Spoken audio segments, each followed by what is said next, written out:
देखिए बच्चों, आगे हमारा टॉपिक है कार्बोहाइड्रेट का वर्गीकरण। तो कार्बोहाइड्रेट को जो है जल अपघटन के आधार पर इन्हें 3 भागों में बांटा गया है। पहला है मोनोसेकेराइड्स। मोनो का मतलब होता है एक, तो जो सबसे सरल इकाई होती है वो होती है मोनोसेकेराइड्स। तो मोनोसेकेराइड्स का जल अपघटन पर आपको सरल का पॉलीहाइड्रोक्सी एल्डिहाइड अथवा कीटोन नहीं मिलते हैं, अथवा अर्थात इसका जल अपघटन नहीं किया जा सकता है। ये आपका मोनोसेकेराइड्स होता है। तो कितने मोनोसेकेराइड्स हैं हमारे पास में? कुल 20 मोनोसेकेराइड्स हैं। जैसे कुछ सामान्य है ग्लूकोज, फ्रक्टोज, राइबोज, ये आपके कुछ क्या है मोनोसेकेराइड्स है। ओलिगोसेकेराइड्स क्या होता है? ये आपको देते हैं जल अपघटन पर 2 से 10 इकाइयाँ देते हैं किसकी? मोनोसेकेराइड्स की।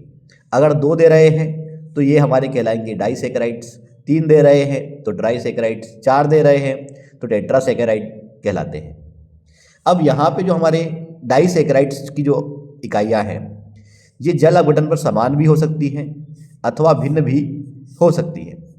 तो समान कैसे? जैसे हमारा जो माल्टोज है, ये माल्टोज हमको 2 इकाइयाँ देता है किसकी? ग्लूकोज की।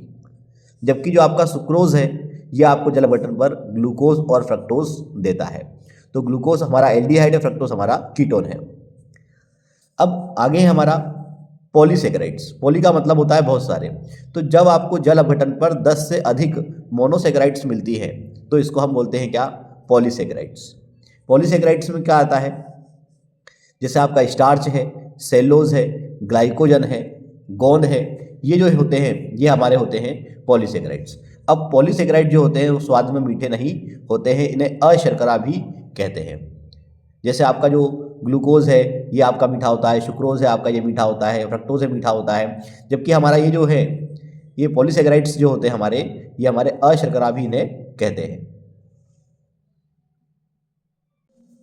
अब आगे समझिए, जो हमारे पॉलीसेकेराइड्स हैं इनको भी 2 भागों में बांटा गया है। कौन कौन से भागों में? एक होता है होमोपॉलीसेकेराइड्स, होमोपॉलीसेकेराइड्स, और एक होता है हमारा हेट्रोपॉलीसेकेराइड्स। होमो, एक होता है हेट्रो।